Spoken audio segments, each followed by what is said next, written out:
তো আজকে প্রথম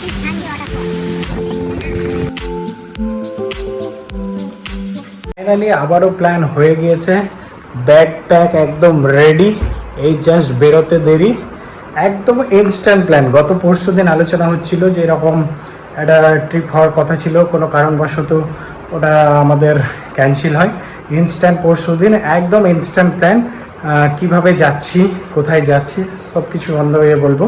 তবে ভালো লাগবে, একটা নতুন এক্সপিরিয়েন্স। অনেক দিন থেকে কিছু জিনিস রিলসে দেখছিলাম, লোককে দেখছিলাম সেই জায়গাগুলো উপলব্ধি করতে, এবার আমরা অন দ্য স্পট নিজেই যাচ্ছি। ট্রেকিং আছে, অফবিট আছে, অবভিয়াসলি উত্তরবঙ্গেই যাচ্ছি, এটা আগে থেকেই বলে দিলাম, কারণ মন ভালো করার জায়গা আর দুদিনের রিল্যাক্সেশনের জায়গা ওই একটাই। আর এই চরম গরমে একটাই আস্থান আমাদের। চলো অন দ্য ওয়ে কথা হবে, দারুণ মজা হবে।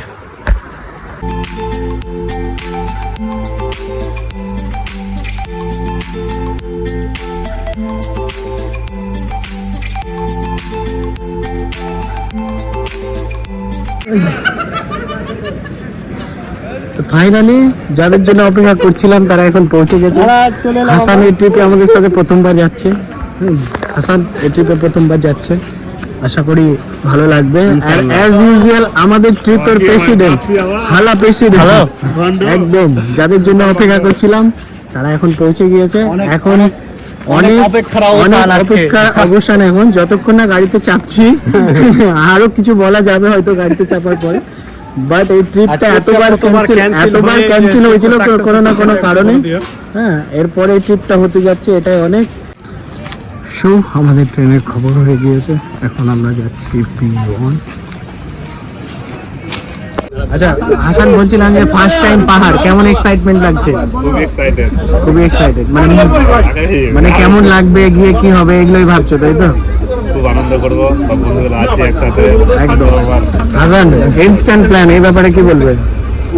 ইনস্ট্যান্ট প্ল্যানে হচ্ছে, দেখছি তো টিকিট বুক করে আগে থেকে হয় না, এর আগেও ক্যান্সেল হয়েছিল। ইনস্ট্যান্ট প্ল্যানই বেস্ট, কিন্তু আগে থেকে মানে এটা ঠিক করে রাখতে হবে, ডেস্টিনেশনটা আগে থেকে ঠিক। এটা ঠিক। তোমার কি বলার আছে? আমার কিছু বলার সব থেকে নেগেটিভ থটস ক্যান্সেলেশনের পিছনে সব থেকে বড় রিজন তুমিই ছিলে, তুমি ট্রেনে চেপে আছো।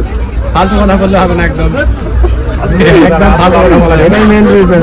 না না, আমি বলি সময় সাপেক্ষে, কিন্তু ওই আগে থেকে যদি টিকিট দিতে বারণ করি আমি, যে করতে হবে না, যাবো ইনস্ট্যান্ট যাবো, কাল বেরোবো। তাই মানে অল ক্রেডিট তুমি নিতে চাইছো, ঠিক।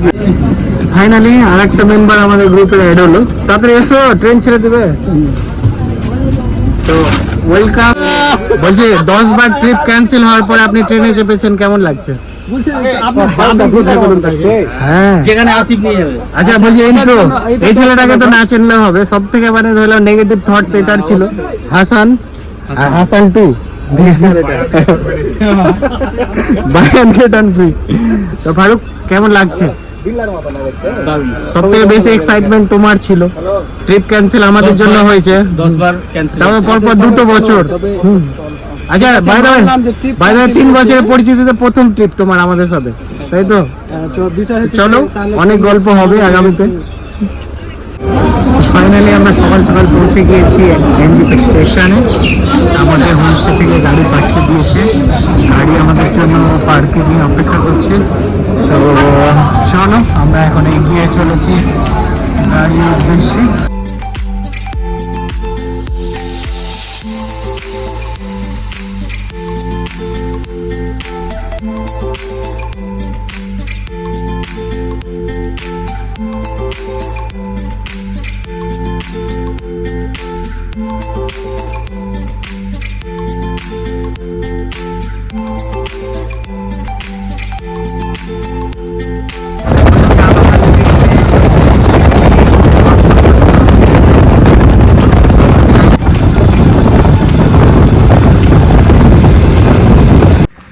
So finally on the way, আমরা এখন অম্বিক টি স্টেট, এখানে লেখা আছে আই লাভ অম্বিক। তো আমরা এখন সাইড সিন করতে করতে কোলাখামের উদ্দেশ্যে রওনা দিচ্ছি। হ্যাঁ আচ্ছা, আমাদের দাদা এখন আমাদেরকে নিয়ে চলেছে কোলাখামের পথে। তো আমরা এখন অন দ্য ওয়ে যাচ্ছি। তো জাস্ট নেচারের ভিউ নিতে নিতে, আর এই যে 2 দিনের ছুটি কাটাতে এসেছি রিল্যাক্সেশনের জন্য। তো এভাবেই বেরিয়ে পড়েছি, ভালো লাগছে অন দ্য ওয়ে। বাকি গল্প। নর্থ বেঙ্গলের এই জিনিসটাই তো আমাদেরকে বারবার মুগ্ধ করে যে আমরা যতবারই আসি একই রাস্তা, একই প্রকৃতি, একই জিনিস বারবার দেখলেও যেন মনে হয় প্রত্যেকবারই একটা মনকে আলাদাই আনন্দের সাথে নতুন এক্সপিরিয়েন্সের উপলব্ধি করায়।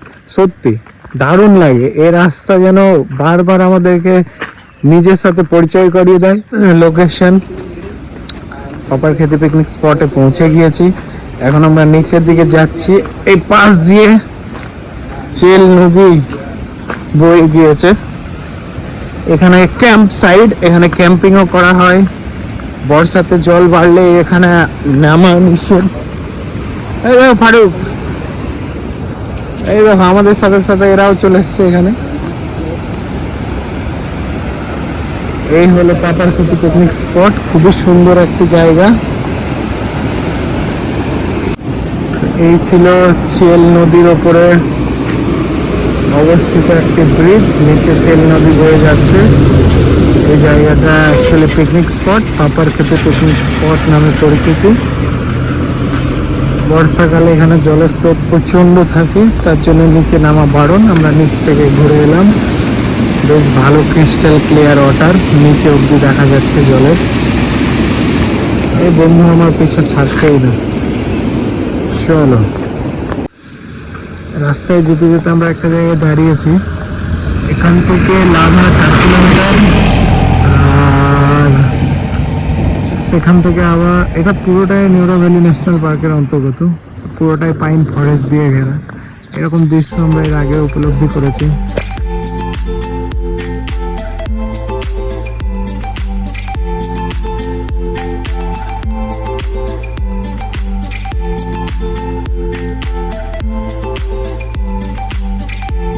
তো আমরা এখন নিউরা ভ্যালি ন্যাশনাল পার্কের মধ্যে এন্ট্রি করে গিয়েছি। এই সেই ভাইরাল পাইন ফরেস্ট যেখানে প্রত্যেকটা ব্লগার এই জায়গাটাকে কভার নেয়।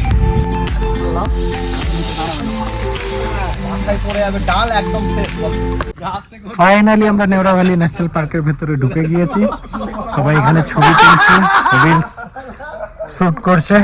এই সেই ভাইরাল পাইন ফরেস্ট যেখানে প্রত্যেকটা ব্লগার এই জায়গাটাকে কভার করে। মানে এই জায়গাটা না কভার করলে মনে হয় না যে কোলাঘামের এন্ট্রি পাওয়া যাবে। সো আমরাও এখানে দাঁড়িয়ে পড়েছি। জায়গাটা সত্যি নিতান্তই খুবই সুন্দর।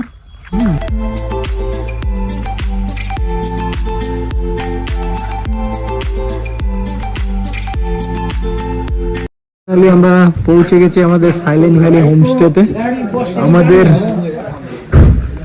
এই 202 আর 201 নাম্বার রুম। রুমের ভিউ কিছুটা এইরকম যেমনটাই ফোনে দেখানো হয়েছিল। এটা একটা ডাবল বেড, পুরোটা পাইন উড দিয়ে বানানো ফার্নিচার। এখানে একটা ব্যালকনি আছে ভিউ এর জন্য। যেমনটাই ফোনে কথা হয়েছিল যে একটু ভিউ বালা রুম দরকার, তো কথা রেখেছেন ওনারা, খুব ভালো লাগলো। এখন ফ্রেশ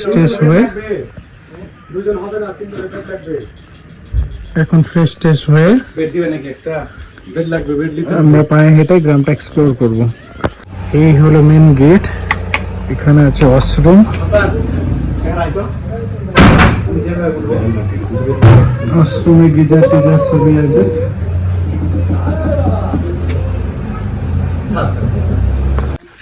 সো এখন বাজে ঘড়িতে দুপুর 12:30। আমরা আনুমানিক 11:30টার সময় এখানে পৌঁছালাম। পৌঁছে ফ্রেশ ট্রেশ হয়ে একটু পায়ে হেঁটে গ্রামটাকে এক্সপ্লোর করতে বেরিয়েছি। আবারও বিকেলের দিকে হয় ছাঙ্গে ওয়াটারফল কিংবা এই ভিলেজটাকে এক্সপ্লোর করব পায়ে হেঁটে।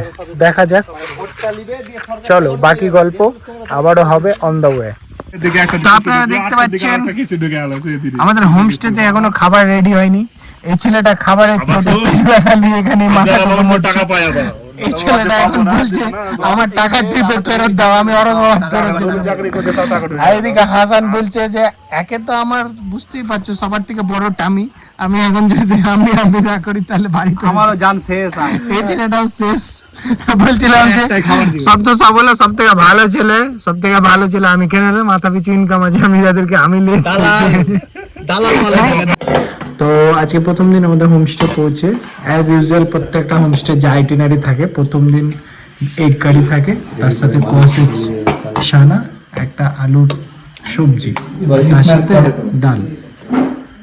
তো আমরা এখন আমাদের লাঞ্চ খাওয়ার জন্য বসে আছি, বাকিটা খাওয়া দাওয়ার পরে কথা হবে।